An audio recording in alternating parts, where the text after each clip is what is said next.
Good afternoon, everybody. It's Friday, March 19th, 2021. And today I'm going to try to answer a question. Is it too late to buy Bitcoin? And we're going to add in a couple of strategies, dollar cost averaging and utilizing what's called the MACD indicator to buy, hold, and make a couple trades throughout the year to increase your coin supply or fill your bag with additional coins. So, the first question, is it too late? I say no, and here's why. So, with technology, you have what's called the adoption curve, and that is definitely applied to cryptocurrency and Bitcoin. And here we have a graph that shows the adoption curve of Bitcoin and cryptocurrencies in general. Right now, we are at the institutional adoption.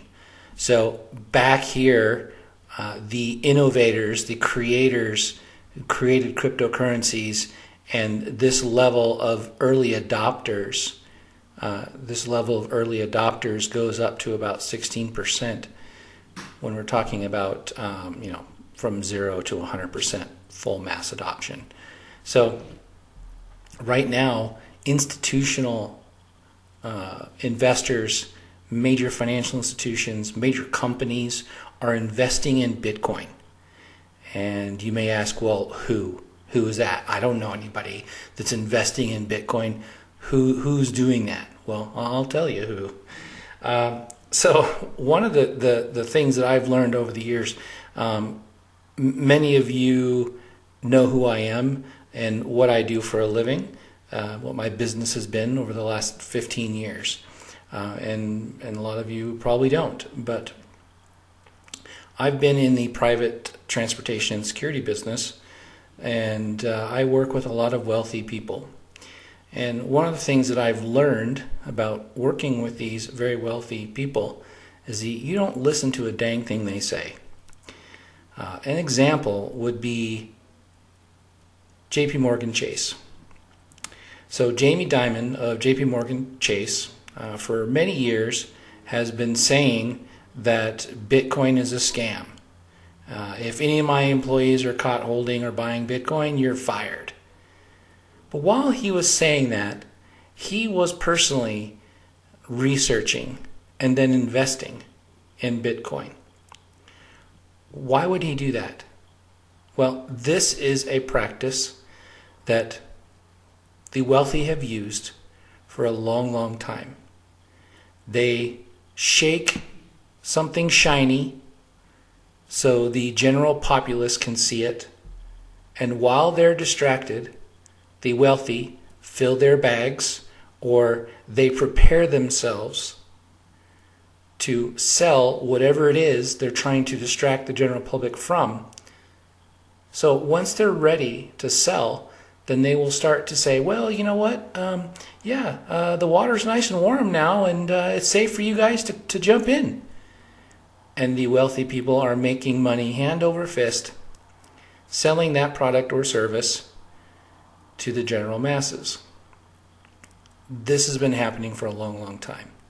So Chase Bank and Jamie Dimon has been saying to not pay attention to cryptocurrency and Bitcoin. So with the banks, I've got some, just, Google is a great tool.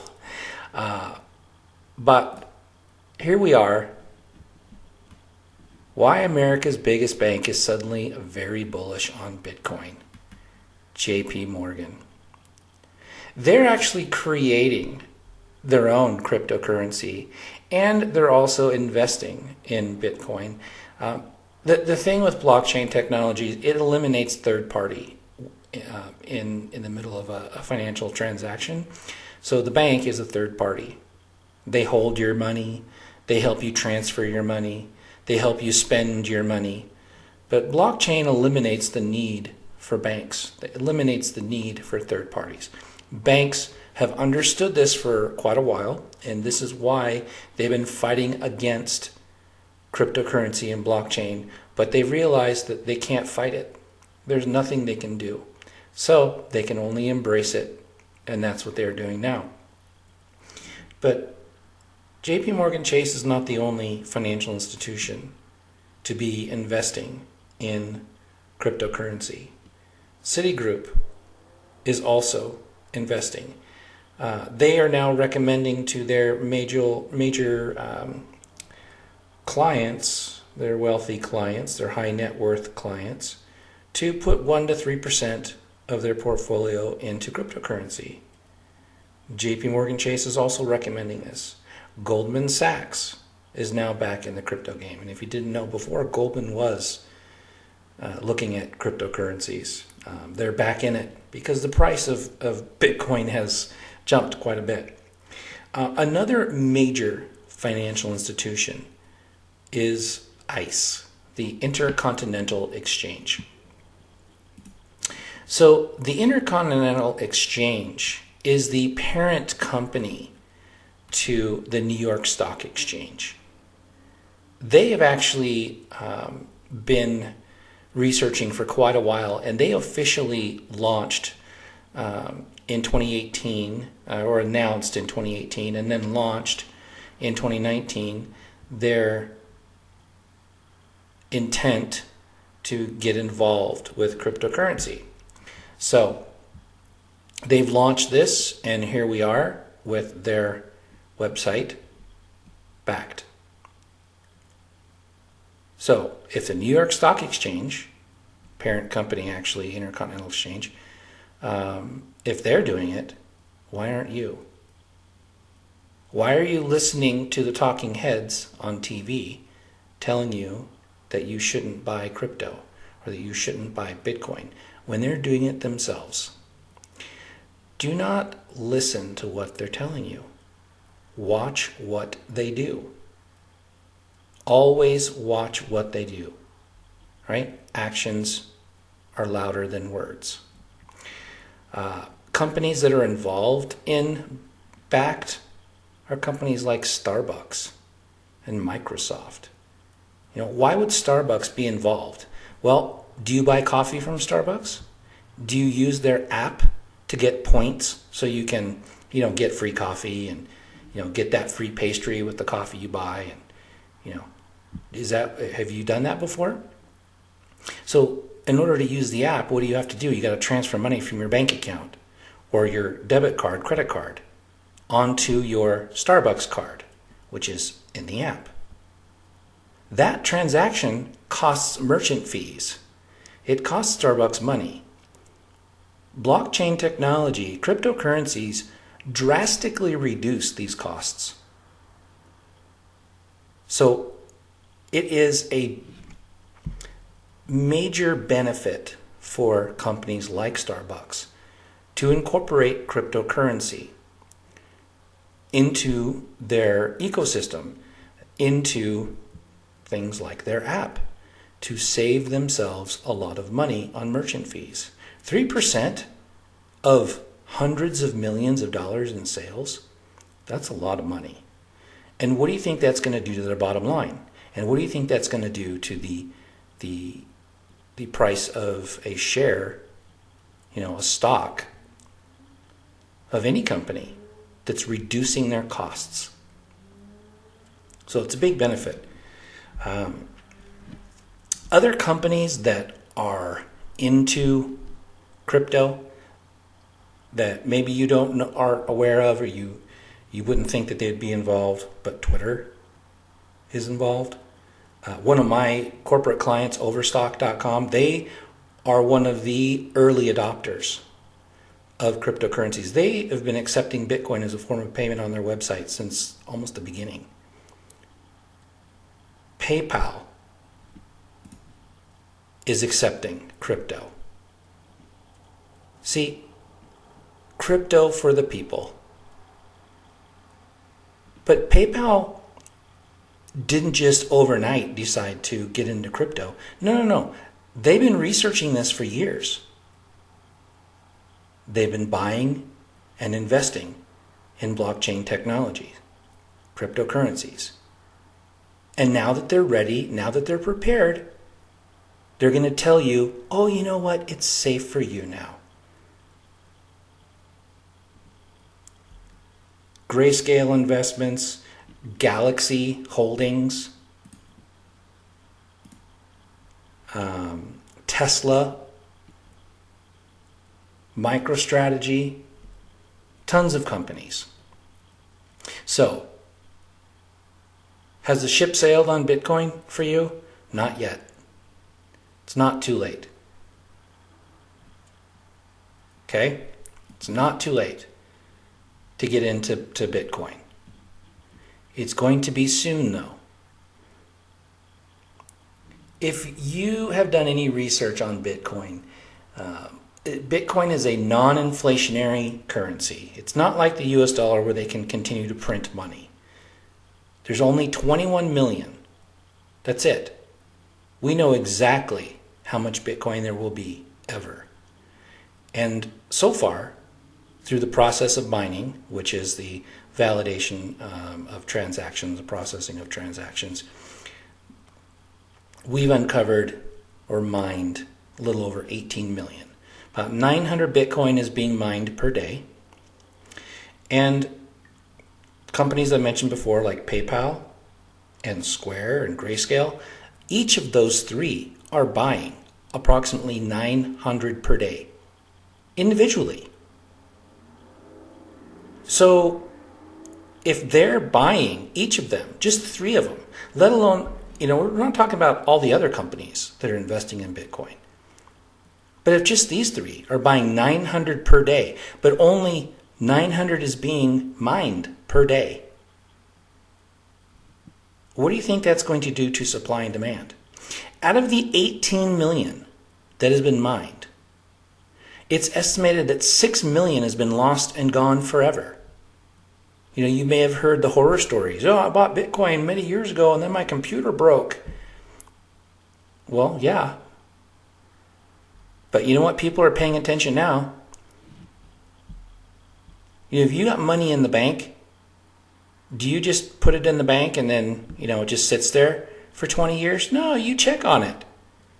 You're aware of how to deposit and withdraw your money, how to spend your money, how to safeguard your money.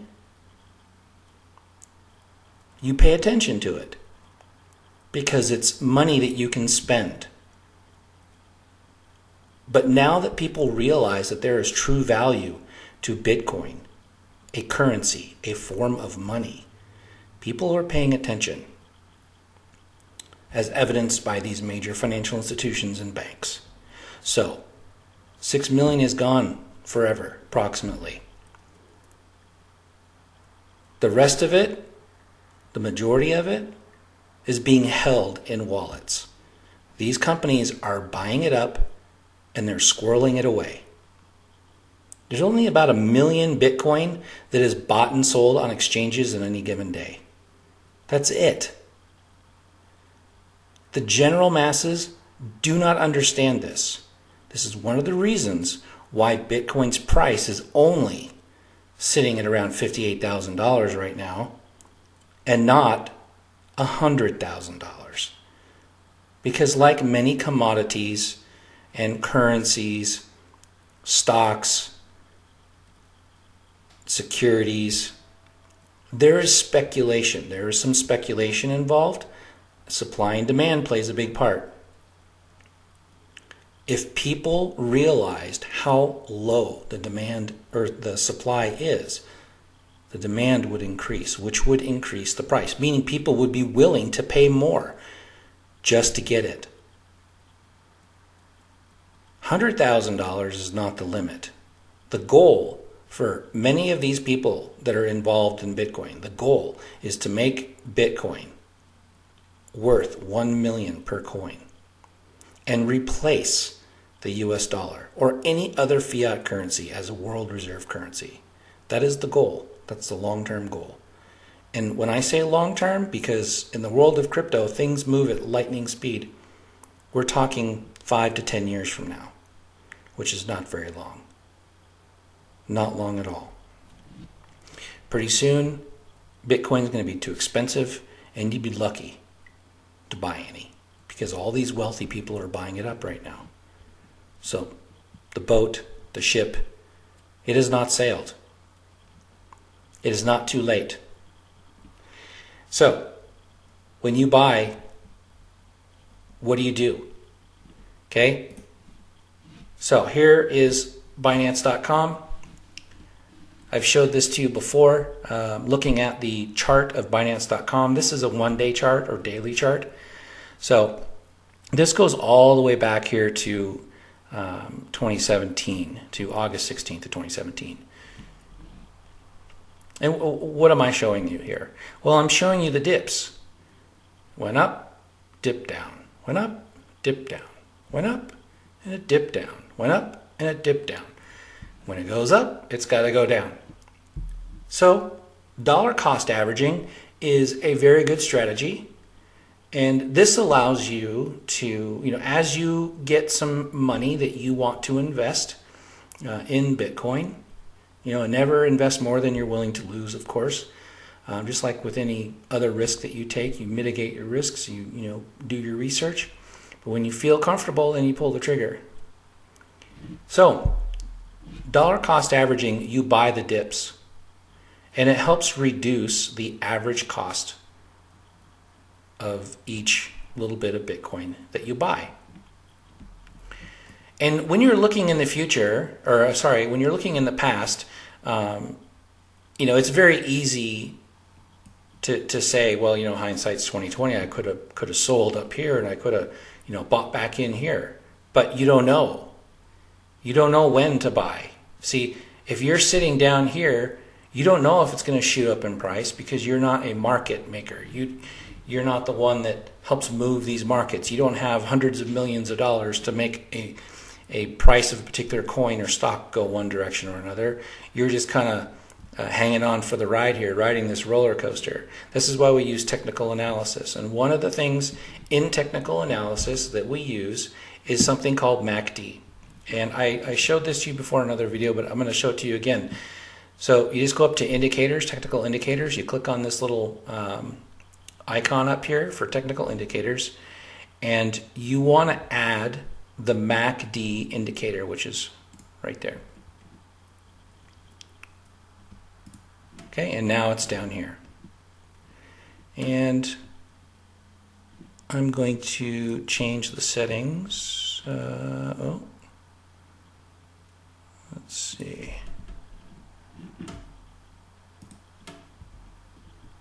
Let me go to the trading view, not the original.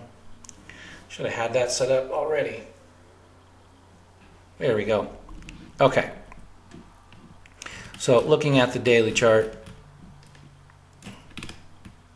way back here, and we're going to add the MACD. Okay, and then I want to change the colors just to make it look a little easier here.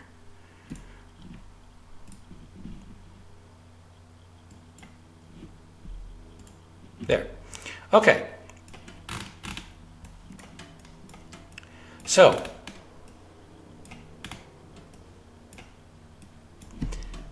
this is what you do. If you're a long-term holder, you're not a day trader or anything like that, but at the same time, you want to take advantage of these big moves. All right. So if you bought in down here and it came way up here, well, you don't want to ride this down and take a bunch of losses. And keep in mind that you only lose if you sell. But you don't want to see, nobody wants to see the value of their holdings dipping down by 50, 60, 70%. So all you do is you just watch this indicator on the longer time frames, on the daily time frame or even a weekly time frame. Daily time frame is good. You just watch these indicators, or this particular indicator, MACD. And when it starts to go down and cross the red line, that is your sell signal. That is when you sell.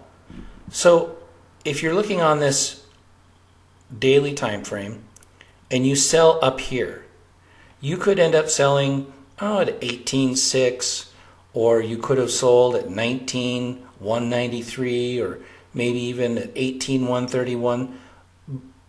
And it seems like, there's a big difference in price there.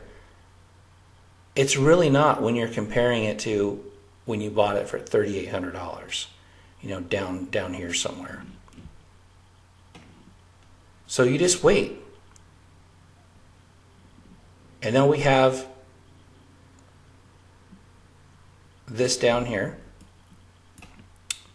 but it continued to dive down all the way down here.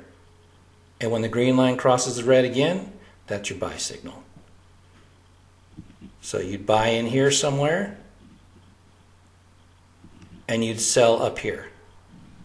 So this allows you to take an initial $1,000 investment, $10,000 investment, $500 investment, and using this strategy over a longer period of time allows you to accumulate more Bitcoin without necessarily having to buy more. So you're selling or trading into USDT at a higher price, and you're buying back in, converting your Tether, your USDT, your stablecoin back into Bitcoin at a lower price. You sell high and then you buy low. You sell high and then you buy low. And you just keep doing that strategy. And here we are, way up here. So I hope this helps you gain some perspective. That it's not too late. The ship has not sailed. It's not too late. But keep in mind also that Bitcoin is not the only cryptocurrency. It's not the only blockchain project that's going to be successful. It's not the only crypto that you can make money on. There are hundreds and hundreds of cryptocurrencies out there available. Just go on to any exchange. Pick a ticker symbol. Pick a currency. And research it. See where it is in the rankings. What's the market cap? The lower the market cap, the bigger the swings. Bitcoin, it's over $1 trillion. So it takes a lot of money for Bitcoin to move in price. So if you're looking at shorter time frames, then you want to look at smaller cryptocurrencies. But anyway, I hope you guys enjoy your weekend, and we will talk to you again soon.